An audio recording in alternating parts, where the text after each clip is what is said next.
Salam sejahtera saya ucapkan kepada pensara kami yaitu Dr. Sim Che Chiang. Pada kesempatan ini, kumpulan kami akan membentangkan proposal project akhir kami yang bertajuk Impact Pandemic atas Kesehatan, Fisikal, dan Mental Pelajar Pemuda-Pemudi IPT di Sabah. Oke, kumpulan kami ini adalah terdiri daripada 3 orang. Yang pertama saya sendiri yaitu Arwin Lamba, Clifford Benedict, dan Dennis Stanley bin Dominic.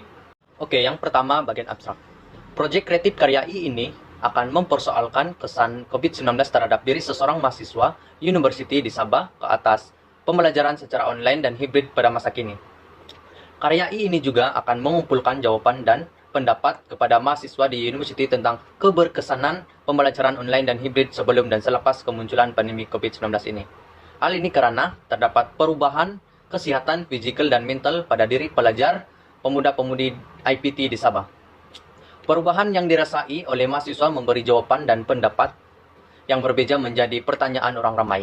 Oleh itu, kajian ini akan mengumpulkan maklumat dan data jawaban dan pendapat dari pelajar pemuda-pemudi IPT di Sabah itu sendiri bagi menjawab pertanyaan yang timbul dari orang ramai. Pemaparan karya ini akan dibagi kepada beberapa seri video yang berbeda tajuk. Platform yang akan digunakan sebagai tempat pemaparan karya ini adalah seperti Facebook, Instagram, dan YouTube. Golongan umur yang disasarkan adalah sekitar 18 tahun hingga 40 tahun. Penyasaran golongan umur ini karena masyarakat kini ingin mengetahui pandangan dan membuat perbandingan orang lain dengan masalah yang dihadapi semasa pembelajaran. Oleh itu, masyarakat Sabah akan lebih tertarik untuk melihat video ini. Maklumat yang terkumpul dan dipaparkan diharap dapat menjadi sumber rujukan kepada golongan masyarakat di Sabah. Terdapat pelbagai dokumentari yang disiarkan di media sosial berkaitan isu pembelajaran norma baru, namun belum ada yang menyiarkan temu bual secara bersemuka dengan pelajar itu sendiri. Cara penyampaian adalah secara dokumentari, berita, dan juga kewartawanan akan disiarkan dalam video berdurasi 5 menit setiap episode. Oke, seterusnya objektif kajian. Objektif kajian ini terdapat 3. Yang pertama, yaitu untuk meninjau impak sebelum dan selepas pandemi COVID-19 terhadap diri pelajar pemuda-pemudi IPT. Yang kedua, untuk mendedahkan pendapat setiap golongan masyarakat berkaitan pembelajaran online dan hibrid.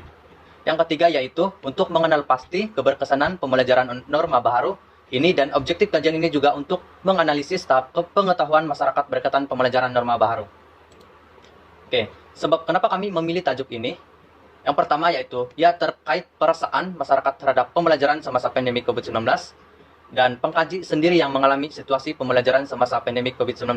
Pengalaman tersebut bermula apabila pengkaji sambung belajar di IPT, yaitu belajar secara dalam talian dan merasakan sendiri bagaimana situasi tersebut. Saya Dennis Stanley bin Dominic, BA 20110612 akan meneruskan pembentangan sorotan literatur. Sumber inspirasi kami dalam membuat kajian ini adalah Muhammad Idham Muhammad Razak yang merupakan Senior Lecturer Faculty of Business Management UiTM Melaka Branch Jasin Campus. Pengalaman yang berdasarkan apa yang kami buat dalam karya ini adalah berdasarkan pengkaji sendiri merasakan pandemi COVID-19, memberi kesan yang berbeza terhadap kegiatan pembelajaran. Semasa COVID-19 ini banyak pertanyaan dan pendapat yang didengari dari pelajar pemuda-pemudi di IPT di Sabah. Bahan bacaan yang mempengaruhi adalah yang pertama, analisis tentang panik semasa pandemi COVID-19 melalui borang dalam talian di Komides 2020.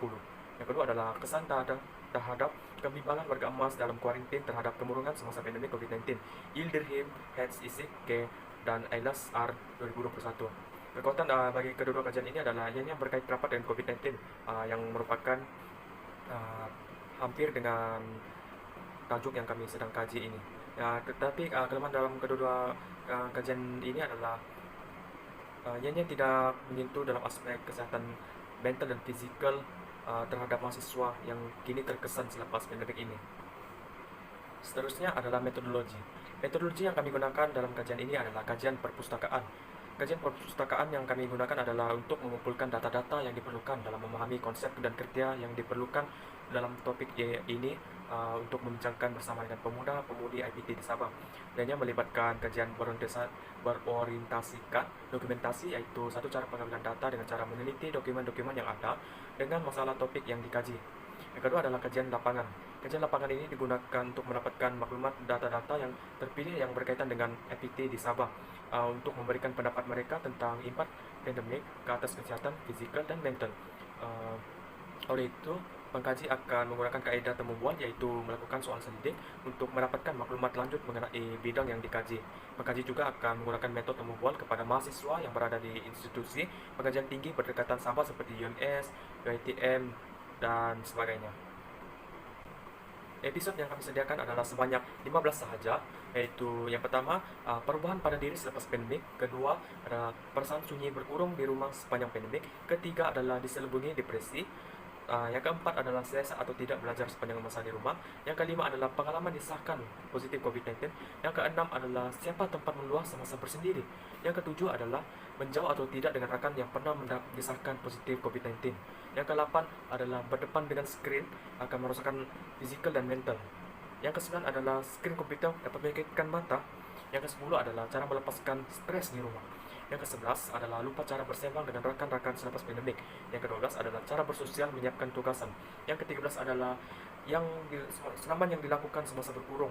Yang ke-14 adalah aktiviti pertama selepas pelonggaran PKP. Yang terakhir adalah perbezaan diri ketika belajar online dan bersemuka.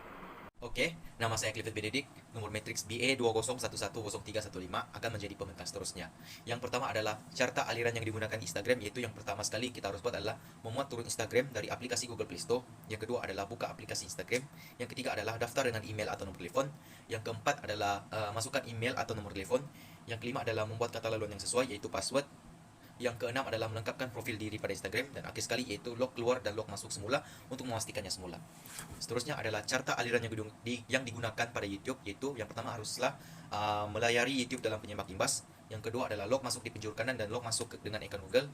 Yang ketiga adalah log masuk dengan Google account Anda. Dan yang keempat adalah pilih pilihan cipta saluran. Yang kelima adalah pop-up akan muncul di Google. Keenam adalah masukkan nama saluran yang Anda ingin buat. Kelima adalah saluran YouTube telah berjaya dibuat. Dan yang ke-8 adalah menukar foto profil dan meletakkan penerangan pada saluran. Dan akhir sekali itu memuat naik video kreatif. Manakala yang terakhir sekali yaitu carta aliran yang digunakan pada Facebook, yaitu yang pertama adalah buka aplikasi Facebook dan log masuk. Yang kedua adalah klik ikon bendera dengan tulisan halaman atau page. Dan ketiga adalah klik ikon tanda tambah buat. Yang keempat adalah namakan halaman yang dibuat. Yang kelima adalah menambah kategori untuk halaman. Yang keenam adalah memberi maklumat lengkap. Dan akhir sekali itu meletakkan gambar profil yang jelas sebagai identity. Oke, media yang kami gunakan adalah seperti YouTube, Instagram, dan juga Facebook. Latar tempat kajian adalah yang pertama adalah di Universiti Malaysia Sabah, yaitu di tempat pengajian kami. Yang kedua adalah UiTM Sabah. Yang ketiga adalah North Borneo University College, yaitu NBUC. Yang keempat adalah Alma Crest International College, yaitu di Kampung Air. Dan akhir sekali yaitu di Politeknik Kota Kinabalu. Sasaran kami adalah, yang pertama adalah pelajar IPTA yang berada di kawasan Sabah, sebab kami bertiga merupakan orang Sabah. Yang kedua adalah 5 universiti yang berbeza di Sabah, dan golongan umur yang kami sasarkan adalah 18 tahun hingga 40 tahun. Dan sasaran kami juga merupakan dua jantina, yaitu lelaki dan perempuan. Kesimpulannya, karya yang dilakukan pengkaji ini bertujuan untuk mengumpul data-data bagi menjawab sedikit banyak persoalan yang timbul pada pelajar, pemuda-pemudi IPT di Sabah. Karya ini juga dibuat pengkaji bagi kegunaan kajian pada masa akan datang oleh pengkaji lain, yaitu COVID-19 sememangnya memberi kesan hampir menyeluruh kepada manusia, bukan saja dari segi fisikal tetapi kesehatan dan mental. Sekian dan terima kasih.